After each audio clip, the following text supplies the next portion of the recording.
A portion of this video is sponsored by KiwiCo. Hello, my name's Dominic. I've got a PhD in quantum physics, and I made a video for YouTube explaining quantum mechanics. And a lot of the people in the comments were saying, who's here because of Ant-Man? And it turns out in Ant-Man, they talk about quantum physics, I guess because he shrinks down really small. Haven't actually seen the movie yet. I've been meaning for a long time to watch it and see what the quantum mechanics is like in the movie. So that's what we're going to do today, is take a look and see how they did. Dr. Hank Pym.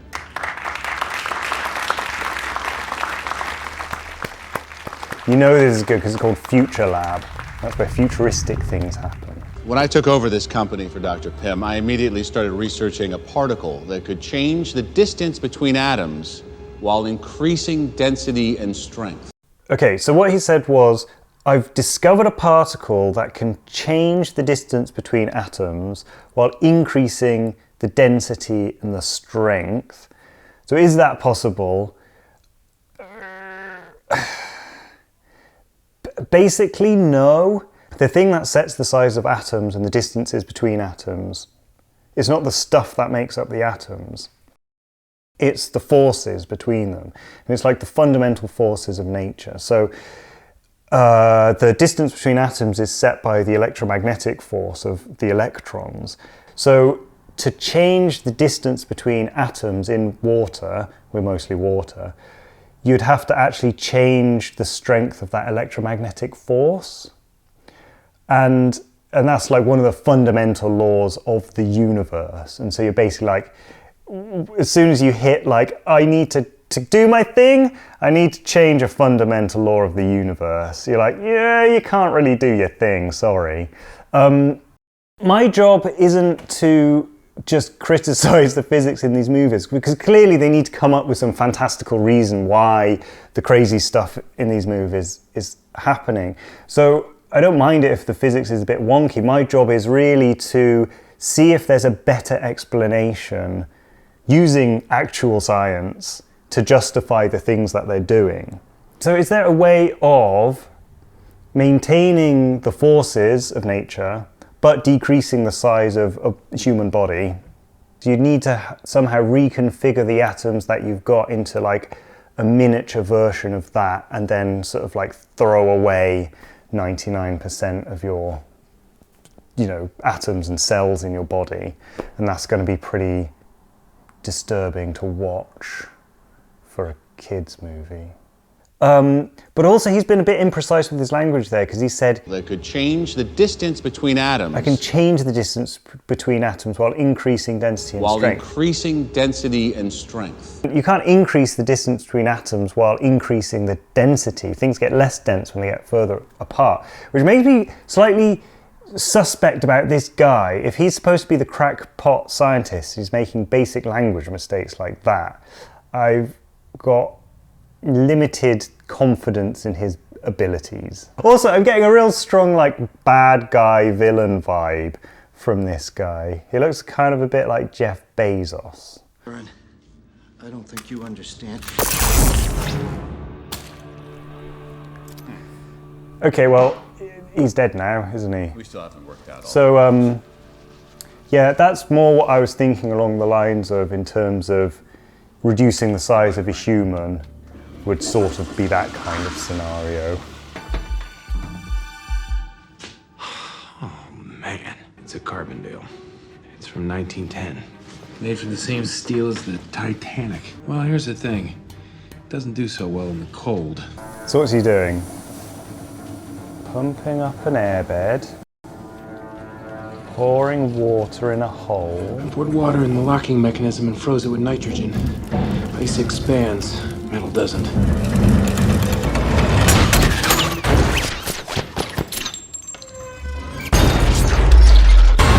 All right, let's just unpack what happened there. So what he did was he drilled a hole in the safe, he poured a load of water in, sprayed it with nitrogen, and that exploded the door. So I think what he's going for is that he froze the water, but it looked like he had a compressed nitrogen canister, which just sprays out nitrogen I think what they wanted was liquid nitrogen. Liquid nitrogen is nitrogen gas cooled down until it's a liquid, and it's at 4.2 Kelvin. So that's really cold. It can freeze water. If water froze, because water expands by, I can't remember, just a little bit, 5% or something, that expanding water would be enough to then explode the door off the hinges. Steel is so strong that even expanding ice is not going to smash it. It's also a bit flexible. It does bend. So you're certainly not going to have it exploding off the hinges like that. There is a way of doing this using all of the same stuff, but instead of putting the water in first, you put the liquid nitrogen in first and then put the water on top. And what would happen is the water would form an ice seal, like an ice cap. And as liquid nitrogen evaporates, because the surrounding temperature of the door is so hot in comparison to 4.2 Kelvin, it all turns into a gas, and that increases the pressure by massively. I think the volume of nitrogen increases by 40 times when it boils off into a gas. Future editing Dom here. I just fact-checked that fact, and it turns out I was wrong. In fact, when liquid nitrogen expands into a gas, it expands by nearly 700 times, which is a lot more than 40 times, which I just said, which makes what I'm about to say even more true. And then that pressure could build up enough to blow off the steel door, potentially. I think that's more feasible. So using all the same stuff, as long as he's using liquid nitrogen instead of just nitrogen, compressed nitrogen, that is a feasible way of actually blowing off a door. So that's what they should have gone for. And I know this is true because I used to work with cryogenic liquids like liquid nitrogen in these big dewars, which are thermos flasks, sort of giant thermos flasks which you'd wheel around. And they've got a safety release pressure valve for this very reason, is that the nitrogen inside is constantly boiling off, and so you need to release the gases. But they've got other inlets for you to put tubes in to remove the liquid nitrogen or put it in. And for those, we were always told you should never leave them open to the air, because what happens is that the water vapor in the air will condense out of the air and start forming an icy layer on top of the liquid nitrogen. And if that layer of ice gets bigger and bigger, once it's about 2 inches, then that's sealed, and now it's just a time bomb, an ice bomb that will increase in pressure over time, and eventually it will explode outside of the metal dewar.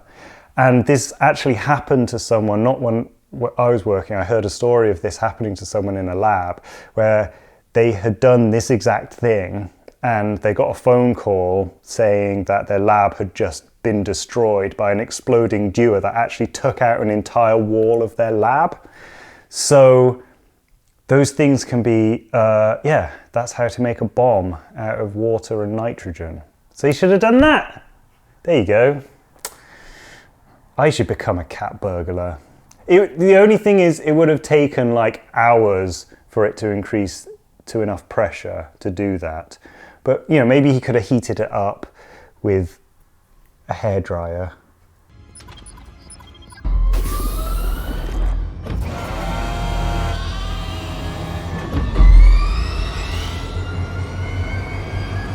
Oh, it's so cute! Oh no! It got squished. Sanitize the workstation, bring in subject 35 safe. Definitely, that's exactly what Jeff Bezos would have said. Would you like some sugar? Yeah, thanks. How do you make them do that? I use electromagnetic waves to stimulate their olfactory nerve center. So their olfactory nerve center is olfaction is smell. So he's using electromagnetic waves to tell them to smell things, and that makes them move sugar cubes. I guess if he's communicating with the olfactory nerve center, that's actually the bit in the ant's brains. Not I was just electromagnetic waves up the nose does not make sense. But yeah, if he's transmitting signals directly into their brains, that's okay. I mean, I say okay, I'm not sure you can use electromagnetic waves to trigger nerve firing.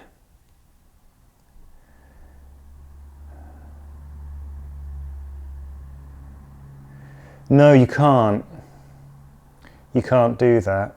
So electromagnetic waves go from radio waves through infrared, microwaves, visible light, UV, and then up to X-rays and gamma rays. And all of those either go through us, like radio waves, or at the other end, gamma rays, or they get absorbed, and they'll get absorbed by our skin.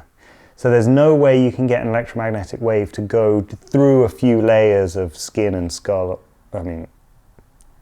exoskeleton, and hit a precise nerve, especially if you're doing it from one hearing aid. You need 2 hearing aids, at least, to focus in on the thing.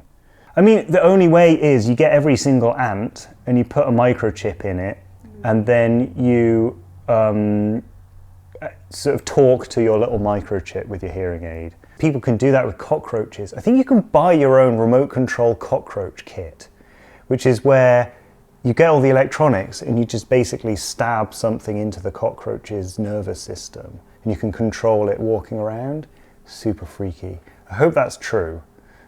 I've just seen it on the internet, and you know what the internet's like. Maybe I'll fact check that one here.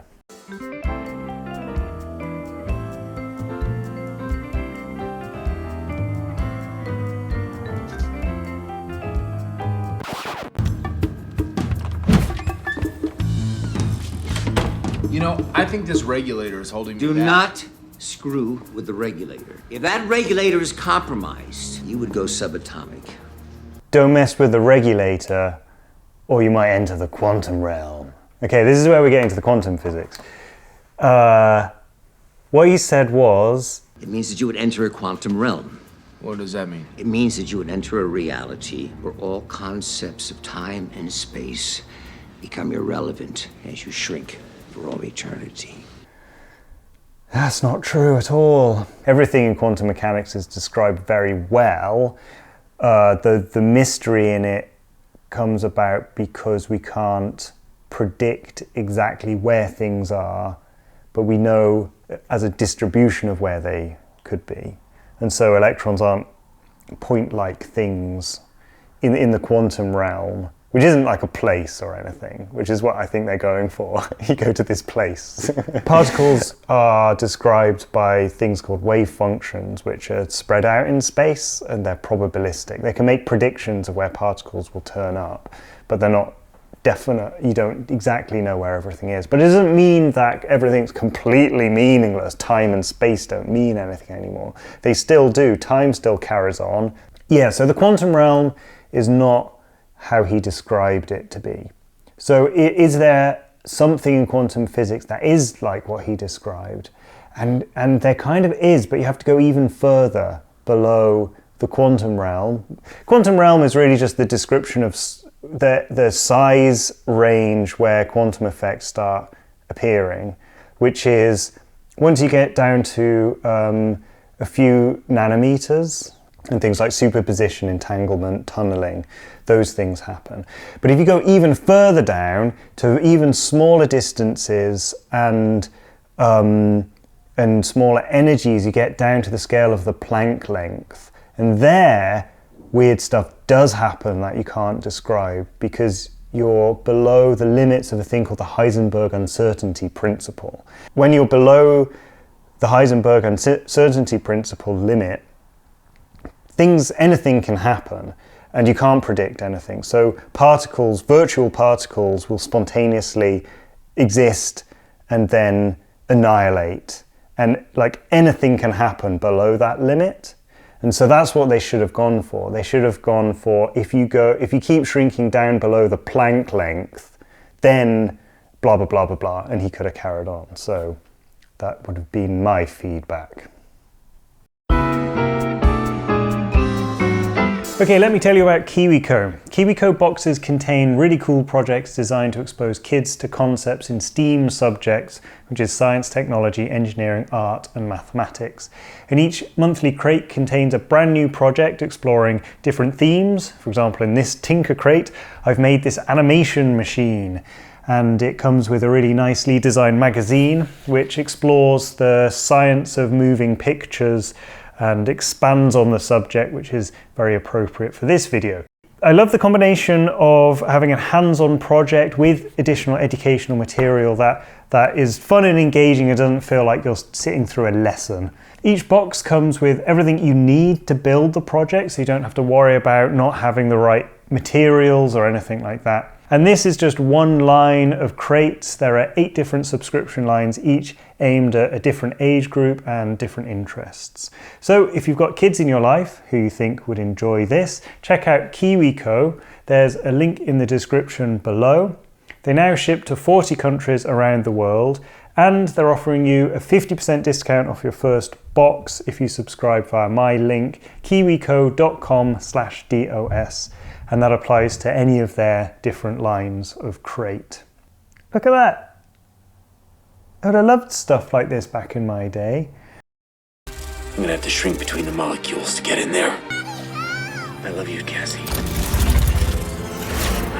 So he has to shrink between the molecules to get in there. He's not shrinking between molecules yet, because you can still see wires and stuff.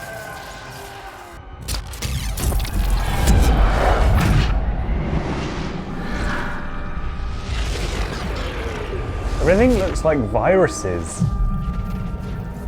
You would enter a reality where all concepts of time and space are fixed.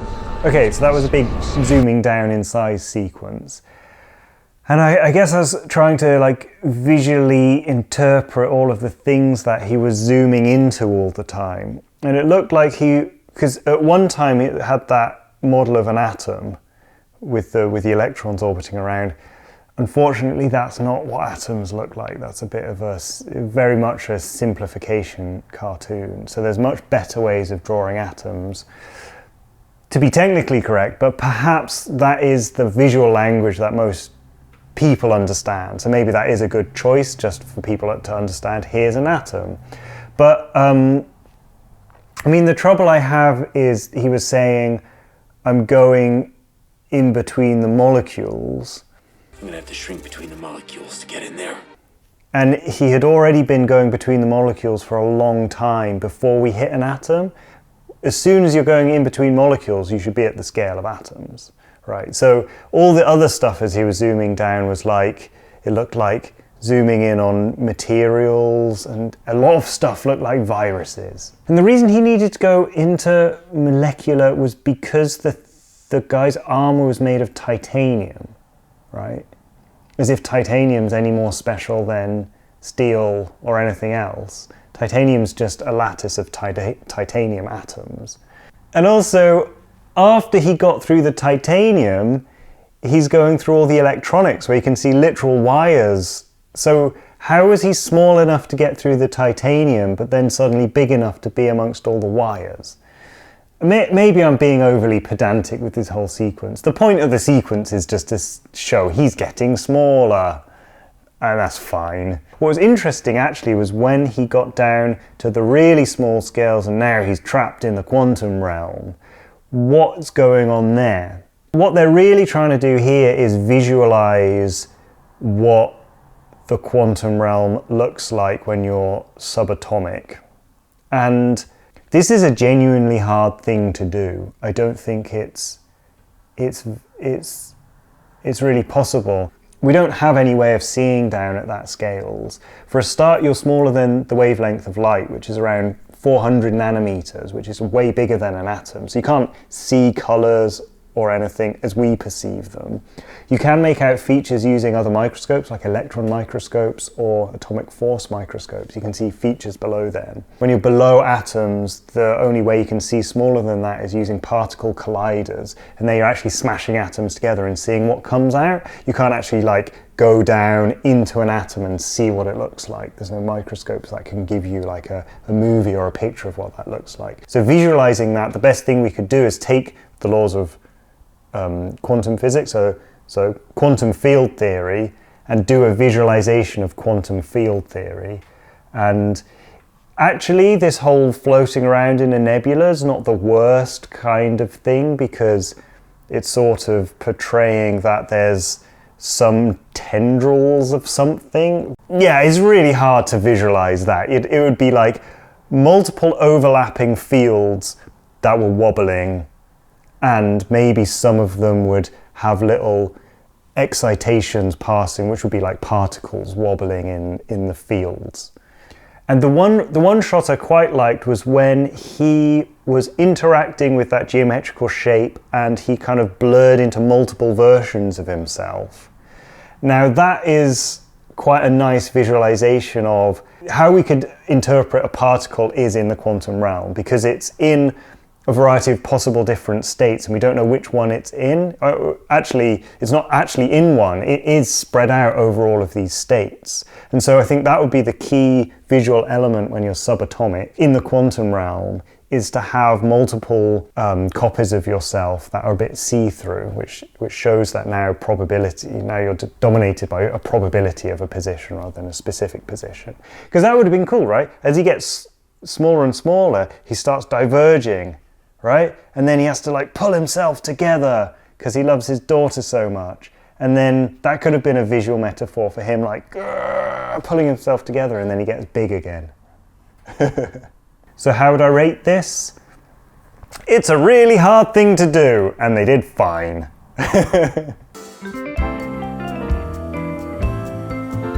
Okay, that's it for Ant-Man. If you want to find out more about quantum physics from my videos, I'm linking the main one here, and then there's another one, which is the map of quantum physics. I also make posters of that, so you can buy that as a poster on my store on DFTBA. And I think I've got a whole playlist of quantum physics videos as well, if you're interested in diving deeper. Otherwise, thanks for watching, and I'll see you on the next one.